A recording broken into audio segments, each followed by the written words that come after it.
여기 앉아 계신 우리 대부분의 성도님들께서는 방금 들었던 제목을 들으시고 의아해하는 분들이 한 분도 없으셨습니다.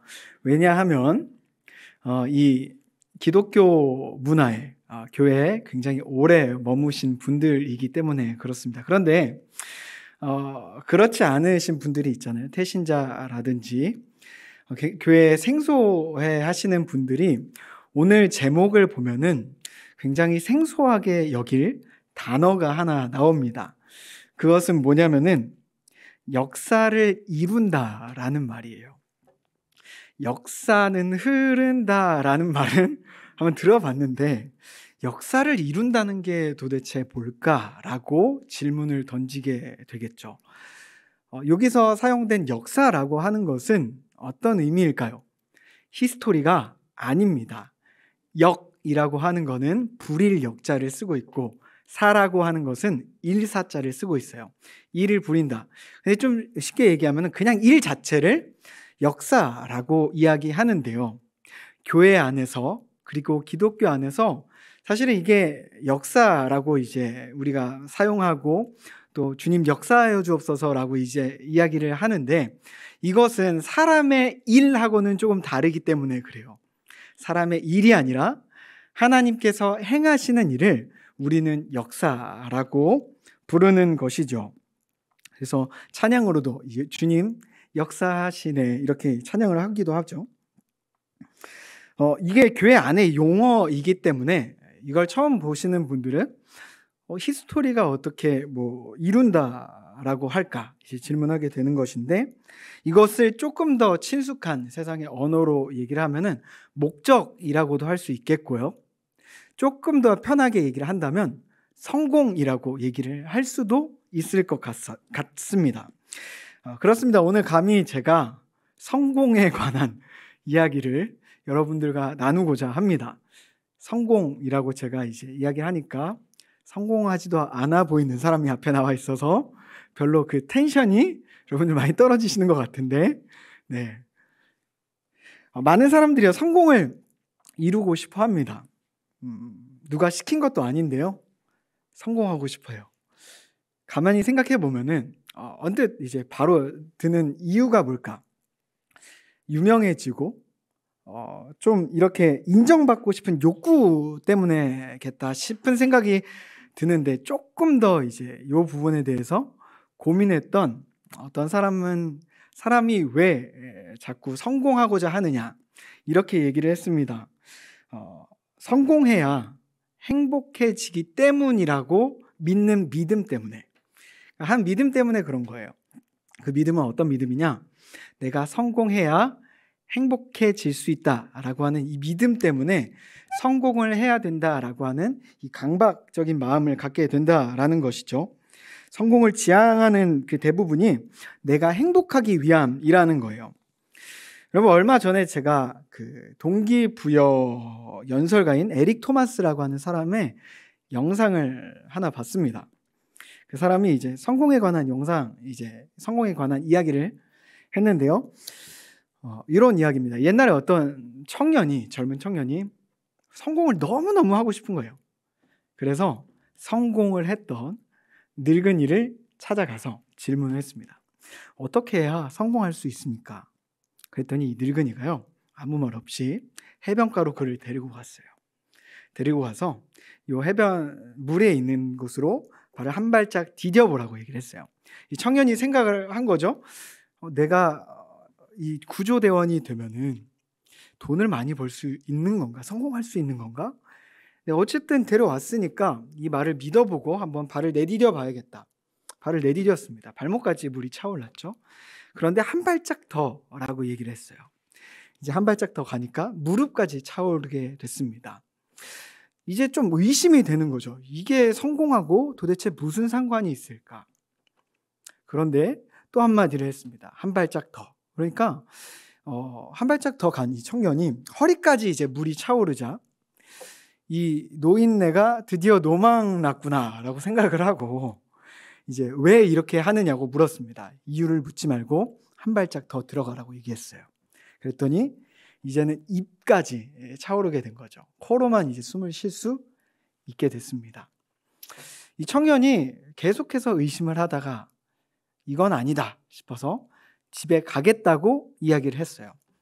근데 이 늙은 성공한 노인이 집에 가지 말고 너가 진짜 성공하고 싶은 마음이 있다고 얘기하지 않았냐. 내 말을 한 번만 믿어보고 한 발자국만 더 앞으로 가보십시오 라고 얘기를 했어요.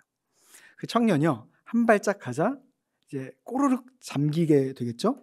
꼬르륵 잠기게 되는 그 찰나에 이 노인이 키가 되게 컸나 봐요. 그런 이야기는 나오지 않지만 머리를 딱 잡고요, 그 청년을 물속으로 쳐박았습니다. 그러니까 이 청년이 뭐 어떻게 했겠습니까? 숨도 못 쉬고 허우적거리다가 이제 물속에서 이러면서 살려달라고 했겠죠. 그러면서 이제 이 청년의 정신이 좀 희미해지고 있었던 것 같아요. 기절하기 직전. 그때 이 노인이 이 청년을 꺼내서 이제 귀 속에다 얘기를 한 거예요. 이제 정신이 희미한 이 청년에게 뭐라고 얘기를 했을까요? 하는 말이, 너가 방금 숨 쉬고 싶은 만큼 성공이 간절할 때 그때 성공할 거야. 너가 방금 숨 쉬고 싶은 만큼 성공이 간절할 때 너 그때 성공할 거야 라고 얘기를 했습니다. 대단하지 않습니까, 여러분? 아무 감흥이 없으신 것 같은데요. 저 이 이야기를 듣고 와, 이 설교 한 편보다 훨씬 더 강력한, 이게 쇼츠였거든요. 제가 굉장히 길게 얘기했지만 영상으로는 쇼츠여서 1분 안에 이 내용이 다 전달이 된 거예요. 야, 굉장히 마음에 울림이 있다라는 생각이 들었습니다. 이 이야기를 정리해보면 어떨까요? 이 표현이 한글상 없는 표현인 것 같은데, 숨마렵다라는 표현 들어보셨습니까? 숨마려움의 이 강도가 진해지면 진해질수록 성공에 더 가까이 다가갈 수 있다. 이렇게 좀 정리해 볼 수가 있을 것 같아요. 오늘 이 제목으로 좀 말하면, 원함의 좀 정도가 강해질수록 원하는 것, 그렇죠? 원함의 정도가 강해질수록 역사는 크게 나타난다. 이렇게 이야기를 해볼 수가 있겠습니다. 이 이야기를 들어보고 나서 이거를 한번 영적으로도 적용해 볼 수 있지 않을까, 영적으로 적용을 해보면 어떨까라는 생각으로 이렇게 몇 주 살아본 것 같습니다. 영적인 성공도 정말 간절히 원하고 바라고 그것이 정말 나의 원함이 되고 숨이 마려울 정도로, 아니 죽을 정도로 원하게 되면은 하나님의 역사가 나의 삶 가운데 이렇게 확실하게 드러나게 될 것일까 질문해 봤어요. 여러분, 그리스도인의 성공이 뭘까요? 영적인 성공이 뭘까요? 네, 성전 기능의 회복이라는 말 들어보셨습니까? 네, 성전 기능의 회복이 바로 그리스도인의 성공입니다. 성전 기능 회복이란 하나님과의 막힘없는 이 관계, 하나님과의 막힘없는 소통이 이루어지는 것이 우리들의 목적이고 우리들이 말할 수 있는 이 성공이라고 말할 수 있는 거죠. 그러면 성전 기능의 회복을 위해서 날마다 하나님 원합니다. 성전 기능이 회복되기를 원합니다. 숨이 마려울 만큼, 죽을 만큼 이게 숨이 마려우면 성공할 수 있을까요? 역사를 이룰 수 있을까요? 말씀 통독을 하고 있는데 이 원함으로 전적으로 충분하다고 동의하기가 어렵겠다라고 생각이 든 말씀이 있었어요. 통독을 하다가 이 로마서 말씀에서 턱 하고 막혔어요. 조금 길지만 이 말씀을 여러분들과 함께 좀 읽어보면서 왜 막히는가 한번 우리가 생각해보면서 이 말씀을 읽어봤으면 좋겠습니다. 로마서 7장 18절부터 24절까지 말씀이에요. 조금 빠르게 한번 읽어보겠습니다. 눈으로 같이 따라 읽어주십시오. 내 속 곧 내 육신에 선한 것이 거하지 아니하는 줄을 아노니 원함은 내게 있으나 선을 행하는 것이 없노라. 내가 원하는 바 선은 행하지 아니하고 도리어 원하지 아니하는 바 악을 행하는도다. 만일 내가 원하지 아니하는 것을 하면 이를 행하는 자는 내가 아니요 내 속에 거하는 죄니라. 그러므로 내가 한 법을 깨달았노니 곧 선을 행하기 원하는 나에게 악함이 함께 있는 것이로다. 내 속으로는 내 지체 속에서 한 다른 법이 내 마음의 법과 싸워 내 지체 속에 있는 죄의 법으로 나를 사로잡는 것을 보는도다. 오호라, 나는 공고한 사람이로다. 이 사망의 몸에서 누가 나를 건져내랴. 여러분, 바울이 말하고 있는 게 뭘까요? 내가 원하고 있는 것, 내가 정말 간절히 그걸 원하고 있는데 그 뒷면에, 이면에요, 뭐가 있느냐? 죄의 원함이 있다라고 이야기를 합니다.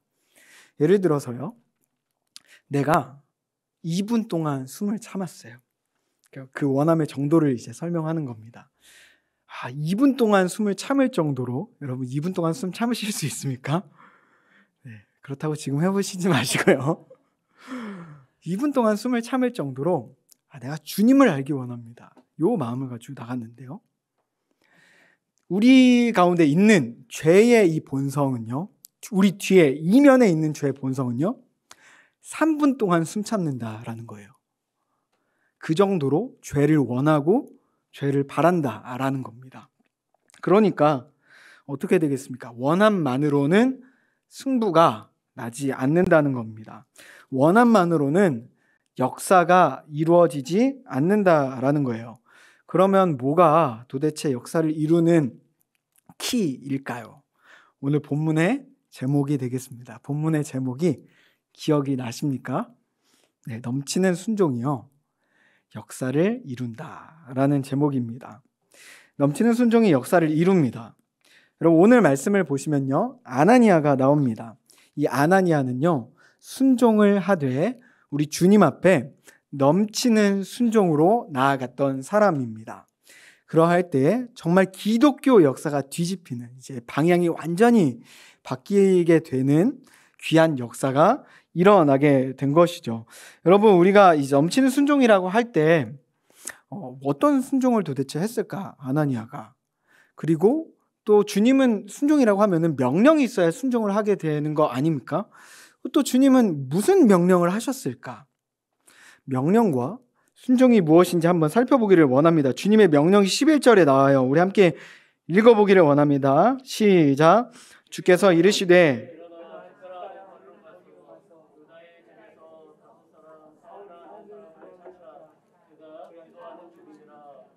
주님이 참 상세하게 내비를 찍어주셨어요. 네, 직가라고 하는 동네에 유다의 집이다. 경희궁 2길 5-6 이렇게 하고 탁 찍어주신 거예요. 네, 경희궁 2길 5-6이 뭔지 모르시는 분들은 네, 귤 한 박스씩 네, 택배로 한번 보내주시기 바랍니다. 교회 주소입니다. 네, 본당 주소예요. 이렇게 상세하게 우리 주님께서 내비를 찍어주셨어요. 누굴 찾아가라는 것일까요? 이게 주소가 중요한 게 아니라 누굴 찾아가라는 거죠? 사울 찾아가라는 거예요. 여러분, 본문을 보면요, 아나니아가 요 말씀을 하시고 주님 말씀하심에 곧장 순종을 했을까요? 안 했을까요? 네, 곧장 순종을 안 합니다. 참 저 같아요. 네, 바로 순종하는 법이 없습니다. 순종하지 않고 뭐라고 얘기하냐면 튕겨요. 주님, 여러 사람들의 평가가 이런 사람이 사울입니다. 이렇게 튕기죠. 근데 결론 부분만 우리가 좀 살펴보면요, 결론적으로 아나니아가 어떻게 순종을 합니까?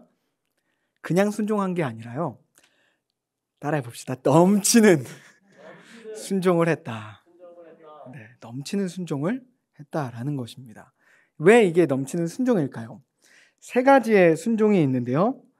첫 번째로 우리가 17절을 한번 읽어봤으면 좋겠습니다. 아나니아가 순종했던 내용이 나오는 9절이에요. 17절 시작. 아나니아가 떠나 그 집에 들어가서 그에게 안수하여 이르되 형제 사울아, 주곧 내가 오는 길에서 나타나셨던 예수께서 나를 보내어 너로 다시 보게 하시고 성령으로 충만하게 하신다 하니. 네, 첫 번째가요, 안수입니다. 네, 주님은요, 이 말씀을 이렇게 면밀하게 한번 읽어보시면은 가서 안수해라 라고 직접적인 명령을 하지 않으세요. 뭐라고 말씀하시냐면요, 야, 아나니아야, 그 사울이라는 사람이 너가 가서 안수하는 거를 환상으로 봤다? 이렇게 얘기를 하시는 거예요. 여러분, 우리 이거를 뭐라고 얘기하는지 알고 있죠? 답정너라고 합니다. 답정너가 뭔지 아십니까? 답은 정해져 있다. 너는 대답만 하면 돼.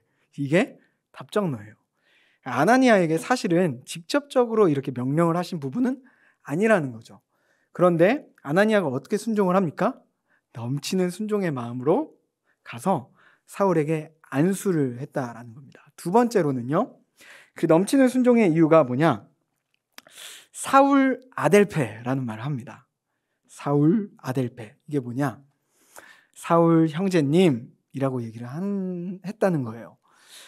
주님은요, 이 아나니아에게 가서 사울을 형제로 받아들이라고 얘기하신 적이 없어요. 여러분, 형제라고 하는 건요, 이 당시 초대교회 공동체 가운데 그리스도를 믿는, 그리스도 안에 들어온 사람들과만 통용했던 호칭이에요. 그러니까 형제님, 자매님이라고 하는 거는 당신이 예수 그리스도를 구주로 고백하는 것을 인정합니다라고 하는 것과 다르지 않아요. 근데 여러분, 이 사울과의 초면의 만남이에요. 사울이 다시 이렇게 주님을 만나게 됐는지도 대화를 통해서 확인해 보지도 않았던 상황입니다. 그런데 주님 말씀을 따라서 넘치는 순종의 마음으로 먼저 형제여라고 이야기를 했다라는 거예요. 세 번째는요, 성령으로 충만하게 하신다라는 말을 이 아나니아가 했습니다. 성령이라는 말을요, 오늘 본문에 눈 씻고 찾아봐도 우리 주님께서 말씀하신 말이 아니에요. 그럼에도 이 아나니아는 성령이라는 단어를 썼다라는 거죠. 여러분, 넘치는 순종이라고 했던 이유가 접수가 되십니까?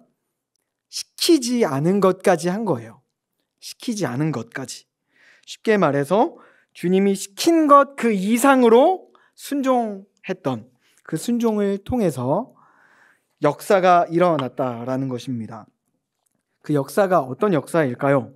우리가 잘 아는 대로 사울이요, 안수로 눈을 뜨게 되고 성령을 받아서 정말 이방 땅으로 나아가 모든 사람들에게 복음을 전하는, 그래서 이방 사람들이 예수 그리스도를 믿게 되는 정말 기적과 같은 그 놀라운 일이 일어난 것이 바로 이 역사라는 것입니다.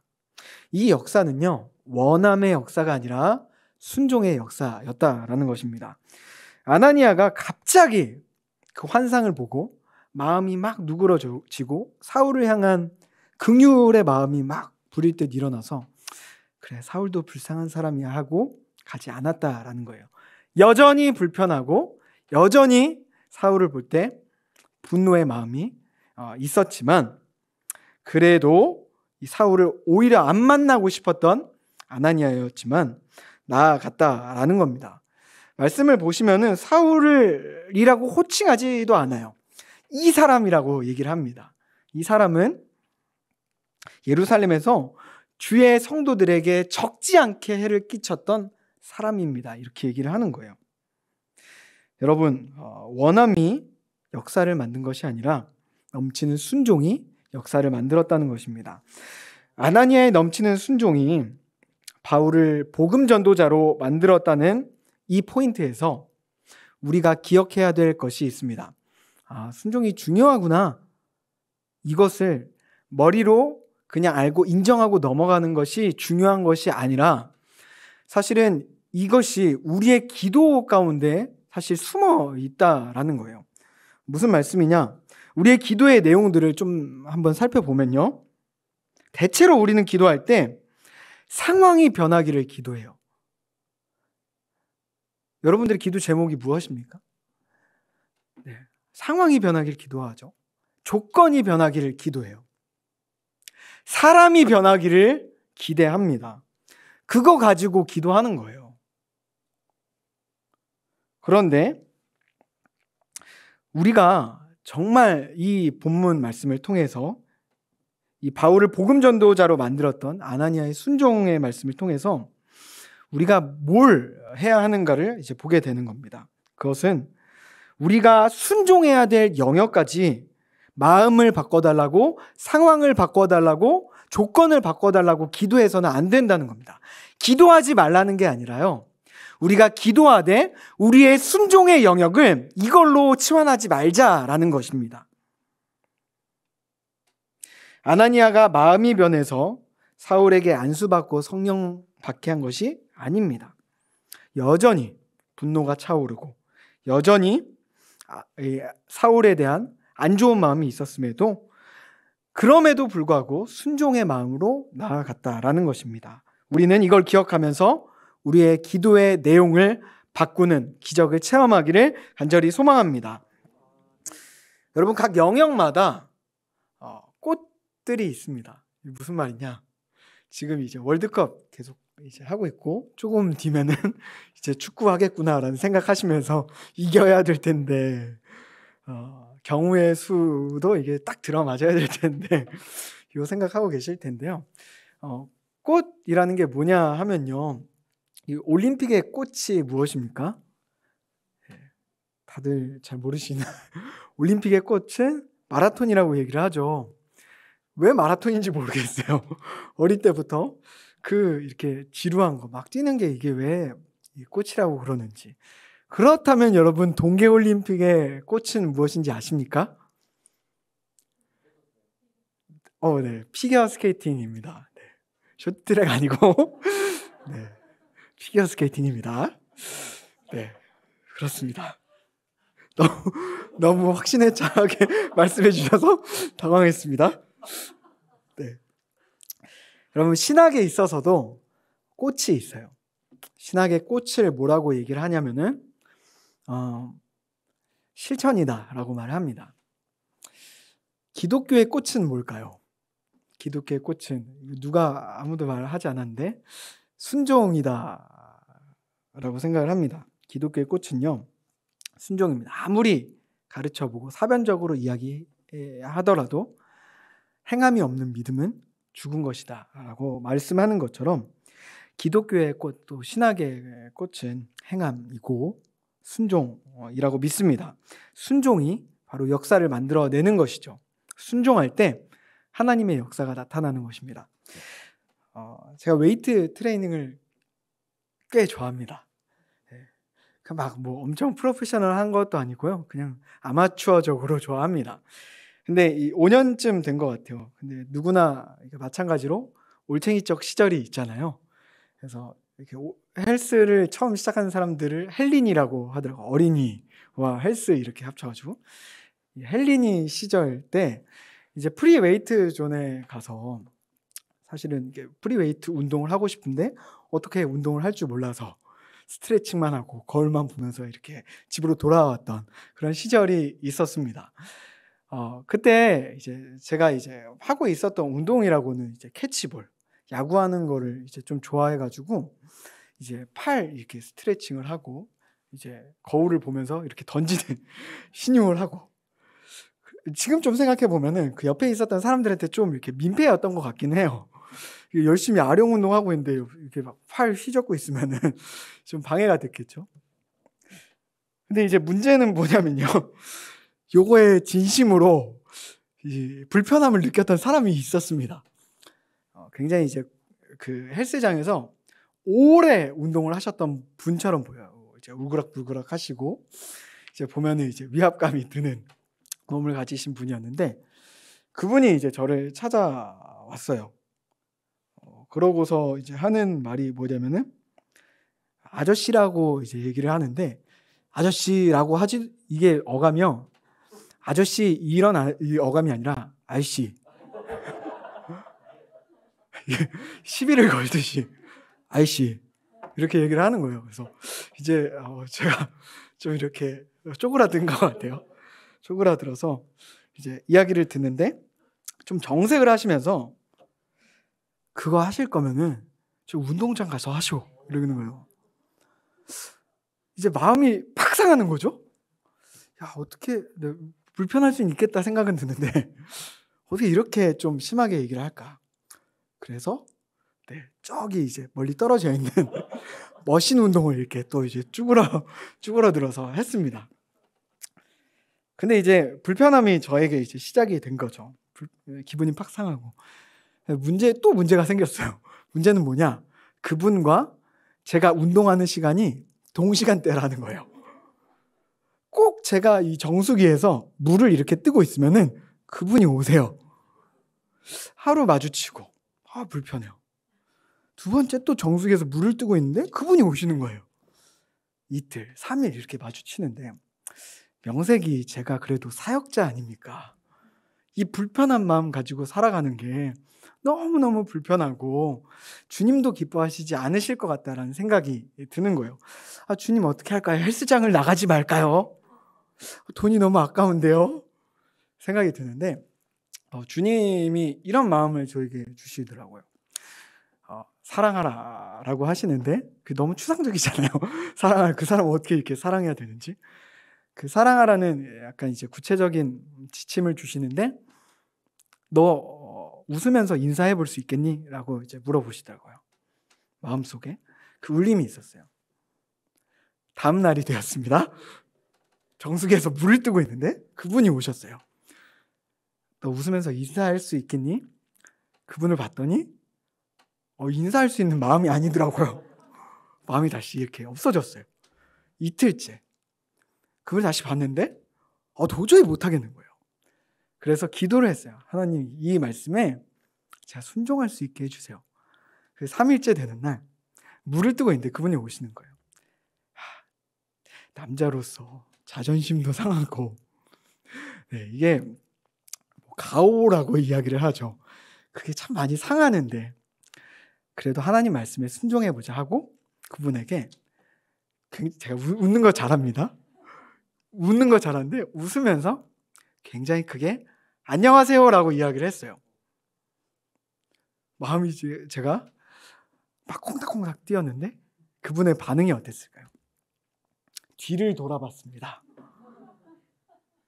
의심했던 거죠. 그분도 절대 나한테 인사할 리가 없다. 그 다음 날도 똑같이 인사했고 그 다음 날도 똑같이 인사했습니다. 그러자 그분이 같이 반응하기 시작했어요. 놀랍죠? 근데 또 놀라운 건 뭐냐면요. 그분이 이제 운동하고 있는 저에게 다가오기 시작하더니 혹시 운동을 배워보고 싶냐고 물어보고요. 알고 봤더니 이분이 트레이너 자격을 가지고 있는 운동 이제 하는 사람이었던 거예요. 운동을 가르쳐 주겠다 해서 수개월 동안 PT를 받았습니다. 기대하지도 않았던 거예요. 막 제가 알았다면 막 도와달라고 먼저 갔겠죠. 공짜 PT를 받게 된 거예요. 그분이 이제 또 하시는 말이 우리 패밀리에 들어와라. 이제 시간이 언제가 괜찮냐. 같이 술 마시자. 제가 술을 거절했어요. 왜 거절했냐. 마시고 싶은데 이제 못 마셔서가 아니라 제가 그분과 패턴이 맞지를 않아요. 이제 주말에는 사역을 해야 되는데 이제 그분은 이제 주말에 쉬기 때문에 이제 도저히 맞출 수가 없어서 참 내가 평신도였다면 조금 더 귀한 전도의 기회가 되지 않았을까라는 핑계를 대보게 됩니다. 저는 이때 순종이라는 것이 정말 예상하지 못하는 일을 만들어낸다라는 것을 몸소 경험했습니다. 마음 상하고 자존심 내려놓고 해봤을 때 무슨 일이 일어나느냐. 관계가 풀려지는 일, 뜻밖의 선물을 주시는 놀라운 경험을 하게 된다는 것을 알게 됐습니다. 만약 제가 상황과 이 감정이라는 것에 이제 빠지게 돼서 갇혀서 여기에 그냥 머물러 있었다면 성령님의 음성에 제가 반응하지 않았다라고 한다면 어떻게 됐을까요? 아무런 일도 일어나지 않았을 거라고 생각해요. 그리고 우리가 감격적인 신앙생활이 안 되는 이유가 여기 있다고 생각을 합니다. 늘 우리의 신앙이 왜 제자리일까라는 생각이 드는 이유도 여기 있다고 생각을 해요. 순종해야 될 영역을 놓고 저 사람 바뀌게 해주세요.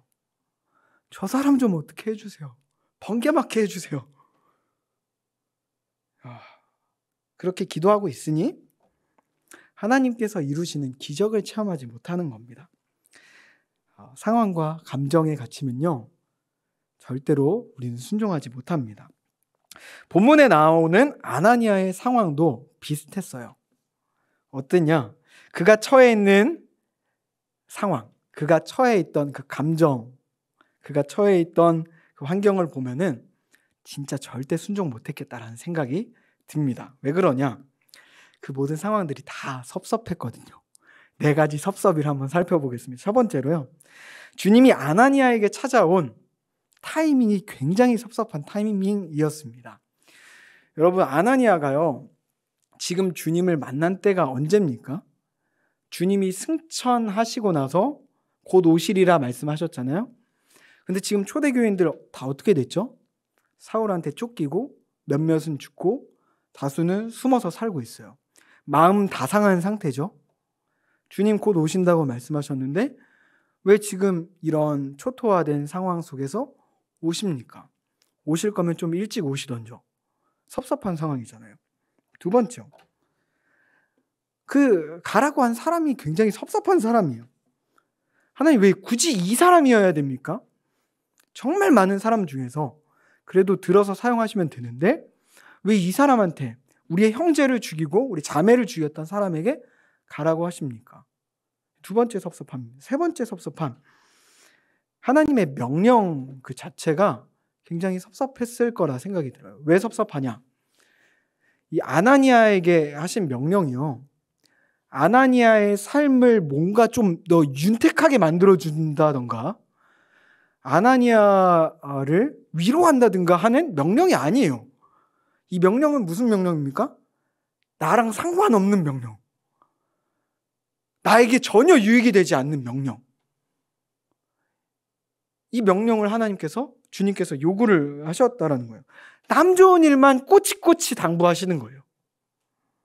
사울에게 가서 안수하고 타이밍도 그렇고 사람도 섭섭한데 직접적으로 나를 위해서 주님 일하시는 것도 아니고 쟤를 위해서 일하시는데 쟤는 정말 아니거든요. 그리고 네 번째, 이 모든 것 위에 섭섭했던 거, 아까도 이야기했듯이 답정너예요. 답이 정해져 있어요. 움직이래요. 그러니까 섭섭할 수밖에 없는 거죠. 이 상황과 감정 안에만 갇혀 있었다라고 한다면 아나니아는 절대로 순종할 수 없었을 것입니다. 여러분, 우리가 상황과 우리 감정에 갇히지 않고요, 우리의 상황과 감정에 속지 않고 넘치는 순종으로 나아갈 수 있는 모든 성도들이 되기를 소망합니다. 영화 엑스페리먼트라는 영화를 여러분 보셨습니까? 2002년도에 나온 영화인데 감옥 실험을 했던 것을 바탕으로 이제 만든 영화입니다. 심리학자 닥터 톤이라는 사람이요, 심리 실험을 했습니다. 이거 잘하면은 내가 거액 줄게, 이 신문 광고를 냈어요. 그때 막 지원자들이 벌떼같이 몰려들었죠. 그래서 이제 추려서 이 사람들 20명을 뽑았습니다. 8명은 이제 모의 감옥 실험이니까 죄수와 간수가 있겠죠. 8명을 간수로 뽑았어요. 그리고 12명을 죄수로 이제 뽑았어요.